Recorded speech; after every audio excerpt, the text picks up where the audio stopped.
तो कहानी की शुरुआत होती है कोरिया के एक नॉवल के बारे में बताते हुए, जिसका नेम था 3 Ways to Survive Apocalypse। ये कोई आम कहानी नहीं थी, ये एक बहुत ही लंबी स्टोरी थी जो पिछले 10 सालों से चल रही थी और इसमें 3000 से ज्यादा चैप्टर थे। शुरू में तो बहुत लोगों ने इसे पढ़ा, लेकिन फिर क्योंकि ये स्टोरी इतनी लंबी और मुश्किल थी, इसलिए आहिस्ता आहिस्ता करके सबने इसे छोड़ना शुरू कर दिया।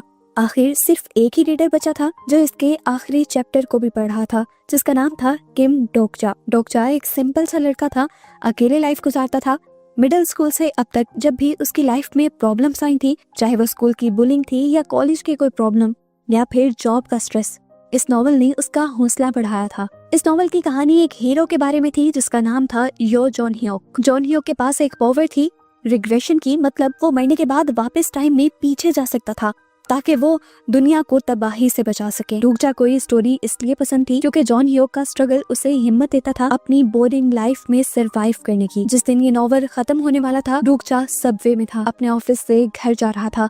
उसने जब ये आखिरी चैप्टर पढ़ा तो उसे थोड़ा दुख हुआ क्योंकि इसकी एंडिंग बहुत ही हार्श थी। सिर्फ हीरो ही जिंदा बचा था, बाकी सब मर गए थे। डोकजा को इसकी एंडिंग पर इतना ज्यादा गुस्सा था कि उसने ऑथर को कमेंट ही लिख डाला कि ये इंतहा की बकवास एंडिंग थी। हैरानी की बात ये कि ऑथर ने रिप्लाई भी किया और उसे थैंक यू बोला। साथ में उसे ये भी कहा कि तुम ही एक वजह थे जिसकी वजह से मैं ये नॉवल कंप्लीट कर पाया। तुम्हारा इस नॉवल को पढ़ने का शुक्रिया, और अगर तुम्हें इस नॉवल की एंडिंग पसंद नहीं आई तो तुम इस नॉवल की एंडिंग खुद लिख सकते हो। डोकजा को तो उसकी बातें बिल्कुल नहीं समझ आई, लेकिन फिर जैसे ही इस ट्रेन में 7 बजे ट्रेन को एक झटका लगा और अचानक ही यहाँ की दुनिया बदल गई। यहाँ की लाइट्स फ्लिकर हुई और स्मार्टफोन्स के सिग्नल्स चले गए। ट्रेन में एक मैसेज गूंजने लगा कि प्लैनेटरी सिस्टम की फ्री सर्विस खत्म हो चुकी है और अब पेड सर्विस शुरू हो चुकी है। सभी कंफ्यूज थे, किसी को भी कुछ भी समझ नहीं आ रहा था। इस टाइम में हवा में उड़ता हुआ एक छोटा सा क्रिएचर आता है जो खुद को डिकॉय भी बताता है। नॉवल पढ़ने की वजह से डोकजा इस क्रिएचर के बारे में जानता था। डुकाईबी ने सभी डरे हुए पैसेंजर्स को बताया कि उनकी पीसफुल लाइफ खत्म हो चुकी है और अब उन्हें सरवाइव करने के लिए अपनी वर्थ प्रूव करनी होगी। सभी लोगों को ये सब मजाक लग रहा था, इसीलिए सबको यकीन दिलवाने के लिए इस क्रिएचर ने यहाँ खड़े एक आदमी का सर उड़ा दिया। ये देखकर तो ट्रेन में भगदड़ मच गई। डुकाईबी ने सबसे कहा कि ये मजाक नहीं है और अब आप लोगों को पहला मिशन दिया जाएगा। अगले 10 मिनट में यहाँ से आपको किसी भी जिंदा ऑर्गेनिज्म को मारना है, यानी किसी भी जिंदा चीज को मारना है, और अगर आप ना मार पाए तो 10 मिनट के बाद मैं आप लोगों को मार दूंगा। कुछ तो डर के मारे यहीं जमकर खड़े हो गए, तो कुछ लोगों ने अपने आप को जिंदा रखने के लिए दूसरे लोगों को मारना शुरू कर दिया। यहाँ पर जो सिर्फ रिलैक्स खड़ा था वो डोकजा था। वो समझ गया था कि ये वही सीन है जिससे वो नॉवल शुरू हुआ था। अब क्योंकि उसने नॉवल पढ़ा हुआ था और ये सारी सिचुएशन उस नॉवल से ही लिंक थी, तो डोकजा को आने वाली सारी सिचुएशन का पहले से ही पता था। वो ये भी जानता था कि इस टाइम का मिशन है किसी भी लिविंग ऑर्गेनिज्म को मारना, ना कि इंसानों को मारना।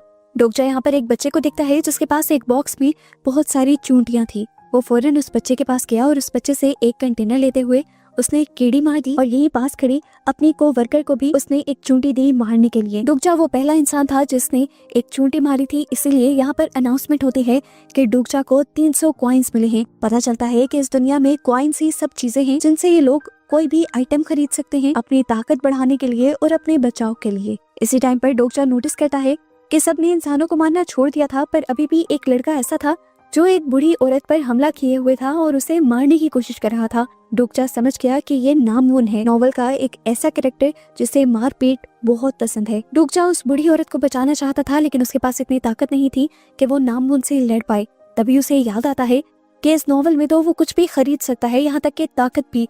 वो इसीलिए अपनी स्टेटस विंडो खोलता है और सबसे पहले अपने कॉइन्स का इस्तेमाल करते हुए अपनी ताकत बढ़ा लेता है। एकदम से उसे अपनी बॉडी हल्की हल्की और बहुत ही ताकतवर महसूस होने लगती है। अपनी इसी ताकत से डोकजा ने नामवून को बहुत ही बुरी तरह से मारा और फिर उस आंटी को बचाते हुए उसने आंटी के हाथ में इंसेक्ट रखकर मारने की कोशिश की, लेकिन ये इंसेक्ट वो खुद ही मार गया था, आंटी नहीं मार पाई थी। ऐसे उसके कॉइन्स बढ़ने लगे और टाइम भी यहाँ पर 0 हो गया। पता चलता है कि डोकजा, उसके साथी और उस छोटे बच्चे के अलावा कोई भी इस मिशन को पास नहीं कर पाया था, इसीलिए सिस्टम ने वही सबको खत्म कर दिया। ट्रेन अब लाशों से भर चुकी थी। डुकाईबी अब दोबारा ट्रेन में वापस आया और ये खून खराबा देखकर बहुत ज्यादा खुश हुआ। वो बताता है कि सितारों पे बैठे हुए वो लोग जो ये सब किसी मूवी या ड्रामा की तरह एंजॉय कर रही हैं, वो तो बहुत खुश हुए होंगे। फिर दिखाया जाता है कि अब ट्रेन ब्रिज पर रुक जाती है और एकदम से पानी के अंदर से एक बहुत ही भयानक मॉन्स्टर उड़कर ये ब्रिज तोड़ देता है। अब तो सभी लोग नीचे गिरकर मर जाते, पर यहाँ कुछ लोग मिलकर ट्रेन का दरवाजा खोल लेते हैं और डूबजा छोटे बच्चे को उठाकर और अपने सभी साथियों के साथ इस टूटे हुए ब्रिज पर ही भागने लग जाता है। इन्हें लगा था कि ये लोग बच गए, पर खतरा टला नहीं था। वो पैसेंजर्स जो कि पिछले राउंड में मारे गए थे वो ज़ॉम्बी बनकर इनके पीछे लग चुके थे। इन्हें तो लगा कि ये लोग मर जाएंगे, लेकिन तभी डोकजा ने पीछे देखा। जॉन ह्यूग जो कि नॉवल का मेन हीरो था, वो बड़ी आसानी से इन सारे ज़ॉम्बीज से लड़ रहा था। इस टाइम जॉन ह्यूग ने जैसे ही डोकजा और उनके साथियों को देखा तो वो हैरान हो गया। वो एक रिग्रेसर था, मरकर जिंदा हुआ था। यहाँ होने वाली सारी बातें उसे याद थी और आज से पहले उसने कभी ये नहीं देखा था कि उस ट्रेन से कोई जिंदा भी बचकर निकला है। इसीलिए उसने डोकजा को पकड़ा और ब्रिज से नीचे लटका दिया। नीचे वो मॉन्स्टर बड़ा सा मुंह खोले डोकजा के आने का इंतजार कर रहा था। जॉन ह्यूग ने उससे पूछा, कौन हो तुम और तुम जिंदा कैसे बचे? डोकजा सच तो नहीं बता सकता था कि वो बाहर की दुनिया से नॉवल में आया है, इसीलिए वो झूठ बोल देता है कि उसके पास प्रोफेसी यानी फ्यूचर देखने की ताकत है और उसी का इस्तेमाल करते हुए वो बच निकला है। डोकजा कहता है, अच्छा अगर ऐसे ही बात है तो अपनी पावर्स के जरिए जरा इस मॉन्स्टर से तो बचकर दिखाओ। ये कहते ही वो डोकजा को मॉन्स्टर के मुंह में फेंक देता है। डोकजा सीधा जाकर मॉन्स्टर के पेट में गिरा। यहाँ चारों तरफ अंधेरा था। डोकजा के आते ही उसके पेट का एसिड बढ़ने लगा था और वो डोकजा को जलाकर पिघला देता। डोकजा घबराया नहीं क्योंकि वो जानता था कि यहाँ पर भी डोकाबाई का एक हिडन सिस्टम है। उसने उससे कांटेक्ट किया और कहा कि मैं जानता हूँ तुम्हारा एक साथी स्ट्रीमर है और वो कंटेंट ढूंढ रहा है। मैं इस सेगमेंट को ऐसा इंटरटेनिंग बना दूंगा कि लोग बार बार इसे देखेंगे और तुम्हारे साथी के चैनल पर कॉइन्स की बारिश हो जाएगी। लेकिन वो कहता है कि इसके बदले उसे प्रॉफिट में हिस्सा भी चाहिए। थोड़ी बहस के बाद डोकाबाई भी मान गया। इस तरह डोकजा को कुछ कॉइन्स मिल गए, जिसके जरिए उसने कांटों वाला एक वेपन खरीदा और इस वेपन से उसने मॉन्स्टर को मार दिया। जिसके बाद वो मॉन्स्टर का पेट काटते हुए बाहर भी निकल आया। वो ना सिर्फ जिंदा बचकर यहाँ से बाहर निकला था, बल्कि उसने बहुत सारे कॉइन्स के साथ साथ बहुत सी स्पेशल चीजें भी हासिल कर ली थी। उसने डोकाबाई क्रिएचर के जरिए अपने स्पेशल आइटम्स की ट्रेड की और उसके बदले ईथर ऑफ फेथ लिया, क्योंकि वो जानता था कि ईथर ऑफ फेथ उसके बहुत ही काम आने वाला है। जिसके बाद उसने अपनी पहचान छुपाने के लिए एक मास्क लिया और यहाँ के करीबी सेफ स्टेशन में चला गया। रास्ते में डोकजा ने देखा कि कुछ गुंडे एक लड़की पर हमला कर रहे थे। वो पहचान गया कि ये भी नॉवल की एक कैरेक्टर थी जो नॉवल के शुरू में ही मर गई थी, पर उसने कहानी बदलने का सोचा। हिम्मत से और अपनी खरीदी हुई ताकत से उसने सभी गुंडों का मुकाबला किया और इस लड़की को बचा लिया। अपनी जान बचाने के लिए हिबॉन उसका शुक्रिया करती है और उसके साथ ही चलने का फैसला करती है। ये लोग एक साथ एक स्टेशन पर पहुंचते हैं, जहां पर देखते हैं कि और भी बहुत सारे सर्वाइवर्स यहीं पर इकट्ठा थे। लेकिन इस स्टेशन को एक करप्ट आदमी चला रहा था। बज़ाहिर तो वो सबको यही दिखाता था कि वो सबकी मदद कर रहा है, लेकिन असल में वो लोगों का फायदा उठा रहा था। वो कमजोर लोगों को मॉन्स्टर्स के शिकार के तौर पर बेच देता था और यहाँ पर सरवाइव करने के लिए कॉइन्स कमा लेता था। डोकजा पहले ही समझ गया कि ये आदमी धोखेबाज है जब इन्होंने डोकजा से दोस्ती करने की कोशिश की और कहा कि वो अपने कॉइन इस ग्रुप के साथ शेयर करे। डोकजा ने जब साफ इनकार किया तो यहाँ के लोगों को लगा कि डोकजा सेल्फिश है। डोकजा किसी की भी बातों की परवाह नहीं करता, क्योंकि वो जानता है कि सबको बचाने के लिए इस सिस्टम को तोड़ना जरूरी है। इस टाइम अगर डोकजा सभी लोगों को अपने कॉइन्स दे देता तो इनमें से किसी को भी अगले राउंड में खेलना ना पड़ता। पर डोकजा इन सबसे कहता है कि मैं आप लोग को कॉइन्स तो नहीं दूंगा, लेकिन आप लोगों के बदले उस टनल को क्लियर कर दूंगा जिससे आप अगले लेवल्स पर जा सकते हो। डोकजा ने इस काम के लिए यहाँ पर एक छोटी सी टीम बनाई। इस टीम में उसके साथ ही बनी एक सोल्जर, वो लड़की अभी अभी जिसकी उसने जान बचाई थी, उसकी कोवर्कर और साथ ही साथ वो छोटा बच्चा जिसके पास पहले इंसेक्ट्स थे। इस बच्चे के पास इंसेक्ट्स से बात करने की पावर थी, इसीलिए डोकजा जानता था कि ये बच्चा बहुत ही इनके काम आने वाला है। ये लोग अंधेरी टनल में उतर जाते हैं जहाँ इनका सामना होता है ग्राउंड रैट नाम के एक मॉन्स्टर से, जो कि असल में है एक डीमन। ये लड़ाई बहुत ही ज्यादा खतरनाक थी। मॉन्स्टर ने इनके ऊपर एक ऐसे पॉइजन से हमला किया जिससे ये लोग हेलुसिनेशंस में चले गए और अपनी उन बुरी यादों में कैद हो गए, जो यादें जो जिंदगी के लम्हे उन्हें हमेशा से तंग किया करते थे। सोल्जर को वो वियन आया जब वो आर्मी में अपने साथियों को मुश्किल में नहीं बचा पाया था। इवॉन ने उन गुंडों को देखा जिन्होंने उसके ऊपर हमला किया था। इस तरह जिसकी जो बुरी याद थी सब उसी को देखकर डर कर जम गए थे।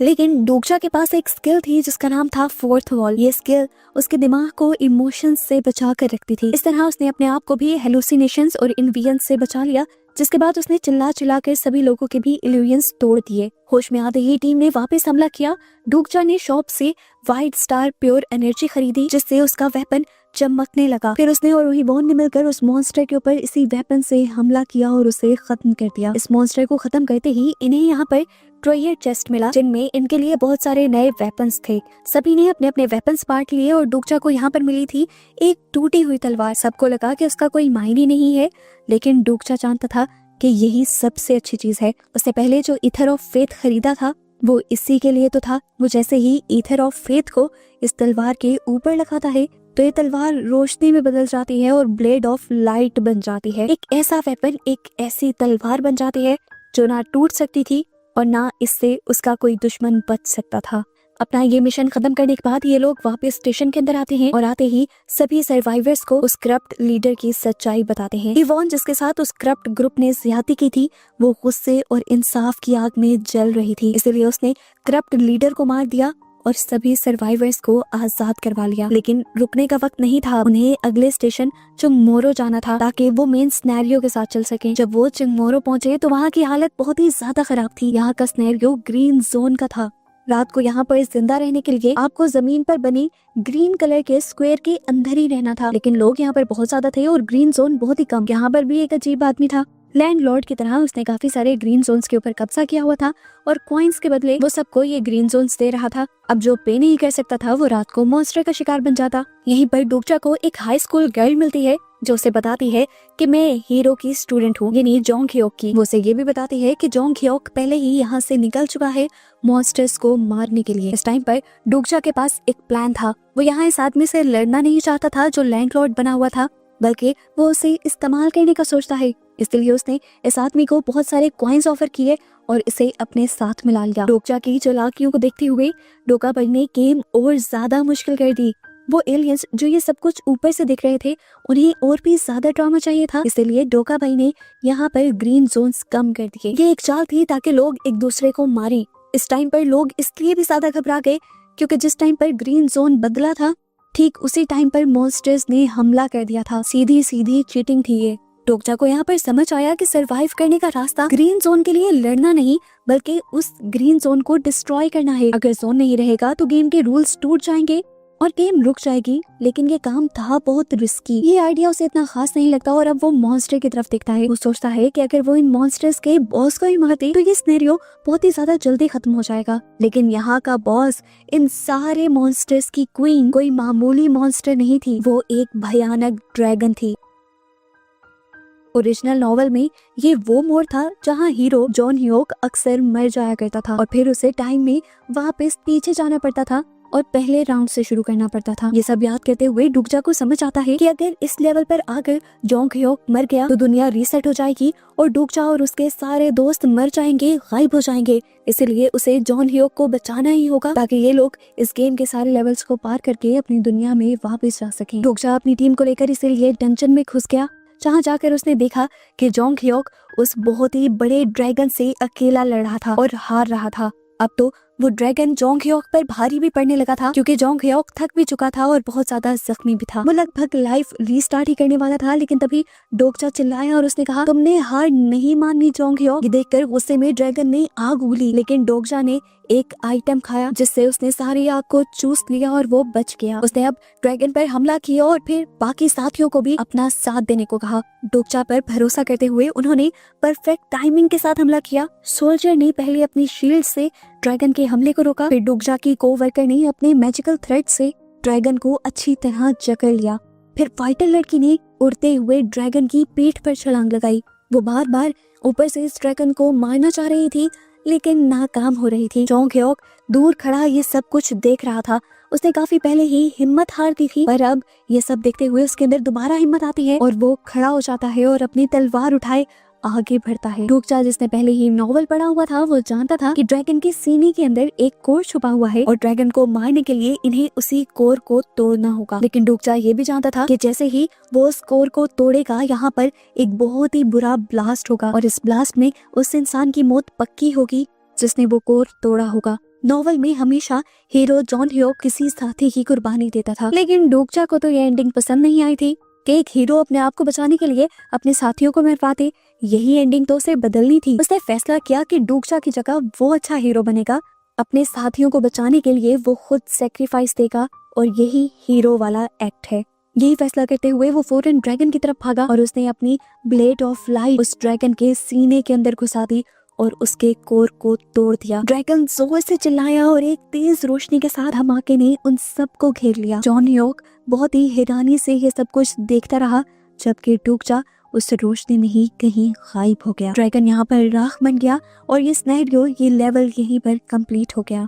ड्रैगन के मरने के बाद इन्हें तो जीत का जश्न मनाना चाहिए था, लेकिन ये सब लोग दुख में टूट गए थे क्योंकि एक पल को इनको लगा कि डूकजा मर गया है। सारी टीम रोने लगी थी, लेकिन तभी धूल हटी यहाँ से और डूकजा इन्हें चलता हुआ दिखाई दिया कि नहीं, वो जिंदा था। अब यहाँ पर हमें ट्विस्ट रिवील होता है कि अपने आप को बचाने के लिए उसने पहले मिले हुए एक रिवॉर्ड का यूज किया था जिसका नाम था किंग ऑफ नो किलिंग, और उसी रिवॉर्ड की वजह से वो मरकर भी जिंदा हो गया था। जोंग ह्योक बहुत ही हैरानी से अब डूकजा को देख रहा था। उसके लिए ये अनजान आदमी था। पहली मर्तबा उसने इस कहानी में इस आदमी को देखा था और ये आदमी उससे भी बहुत ज्यादा अच्छा था। ये लड़का फ्यूचर भी पहले से जानता था और इस कहानी को खत्म करने के लिए उसने अपने किसी साथी की कुर्बानी नहीं ली, उसने अपने आप को कुर्बान करने का फैसला किया। वो जानते थे कि अभी गेम खत्म नहीं हुई, आगे के कुछ लेवल और सिनेरियो शायद इससे भी ज्यादा मुश्किल हों, लेकिन ये जानते थे कि ये एक ग्रुप है और टीम वर्क करके ये लोग जीत कर ही इस नॉवेल से निकलेंगे। ऐसे ही डूकजा और उसके पूरे ग्रुप को दिखाते हुए ये मूवी यहाँ पर खत्म हो जाती है।